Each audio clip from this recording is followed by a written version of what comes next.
Today you must know that. Ubuzima turimo abantu baraza igihe kikagera bakongera bakagenda. Ku isi amahitamo tugira abashingiye ku bintu bibiri, ikibi ndetse n'icyiza. Ndetse byagera mu rukundo niho witega umunezero nk'icyiza, bigatuma ujya kure y'amarangamutima ari negative in love. Please, negative nicyo kintu kibi gishobora kuba mu rukundo.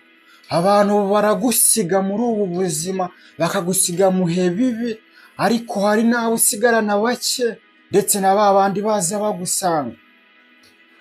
Please, icara hasi utera agatebe wumva iki kiganiro mpaka kirangiye.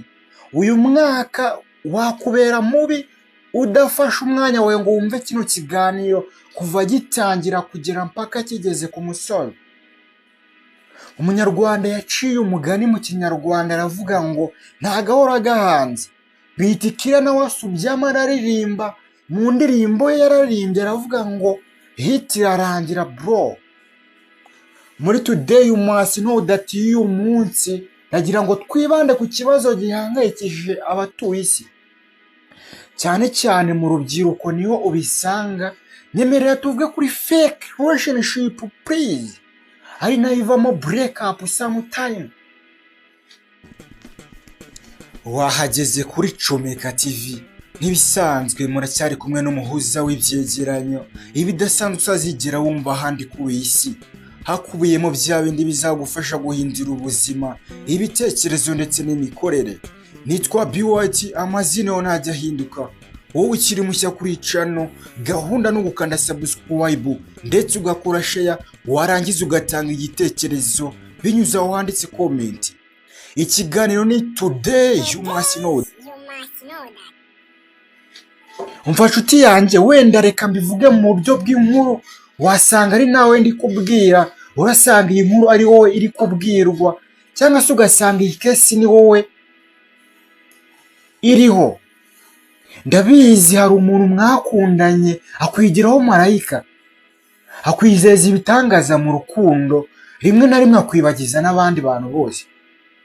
Gusa ikibazo ufite kugeza uyu munsi ni igikomere yaguteye kuva ya tariki utangira kumwandikira SMS, ukamwandikira SMS ya mbere, iya kabiri, iya gatatu, kugeza no ku ya gatanu. Ibyo byose warabikoze, umwandikira izo SMS, ubona ntabwo ari gusubiza, kandi izo SMS zose zamugezeho. Ako kanya ndabizi wahise utekereza ko wenda nta mwanya afite wo gusoma message, uhita umuhamagara ku manite yawe wiguriye kugira ngo wumve icyabaye. Ntabwo yanze gufata telefoni kubera ko wenda ushobora kumva ko ikintu cyaba cyaratumye adafata na telefoni hari igihe atari kumwe nayo. Ukimara kumuhamagara telefoni ntabwo yayifashe. Please, umaze ukwezi mutavugana, kandi mu minsi ya mbere yakubwiraga ko atakigira abona ibitotsi mutamanje kuvugana. Please my friends, ndabizi neza icyo utasobanukiwe neza nuko mu relationship kwihugiraho birashoboka, ariko bigira limitation please. Sinzi niba iki kintu kiri kumvikana cyangwa se niba turi kucyumvaho kimwe. Ni gute ukizereye mu bitangaza umuntu umuhamagara iminsi 5 ubona neza ko ari online, noneho ntagire replaying n'imwe aguha?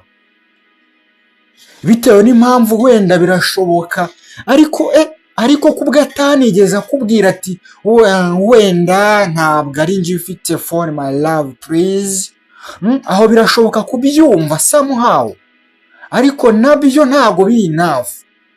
Nibiyo kesi uri kwicamo, ndagira ngo nkubwire ko relationship yawe nawe yararangiye wangu. Uko ni ukuri kuzuye. Reka gutakaza igihe cyawe ukomeza kwiruka inyuma yo wagusize my friend. Wowe witaga umukunzi wawe yamaze kukurimuvinga kuri lovers playlist afite. Ibyo ni ibintu ugomba kumva guhera uyu munsi. Gusa wenda nuko yabikoze mu buryo buri indirect, cyagiye udahita umenya ukuri kubyisha inyuma. ikindi ni uko buriya umuntu uvuye muri relationship gutyo akenshi aba ashaka ko bidahita bigutera ikibazo gikomeye, hahandi abenshi bakura na depression. Ubwo se tuvuge ko ari impuhwe aba akugiriye? Yego, ku ruhande rumwe umuntu ubikoze gutyo ntabwo aba ashaka kugira ngo ukuremo n'ibindi bibazo mu buryo buri deregiti, ariko ibaze aho impamvu ushobora guhita ubyumva aho ngaho. Ibaze nawe umuntu mukundana umuhamagaye gato ukajya ukumva yirakaje, noneho akakubwiza ukuri ko atagikeneye kugutunga cyangwa kukugira mu buzima bwe. Ibyo bintu kubyihanganira byakugora, ndetse bishobora no gutuma uhita ugira ikindi kibazo. Iyo kesi kuyihanganira kandi nyine bishobora kukugora, ndabizi neza cyane inshuti yanjye. Umuntu akubwiye mu buryo buri deregiti ati ntabwo ngukeneye muri ubu buzima, kubyakira byakugora.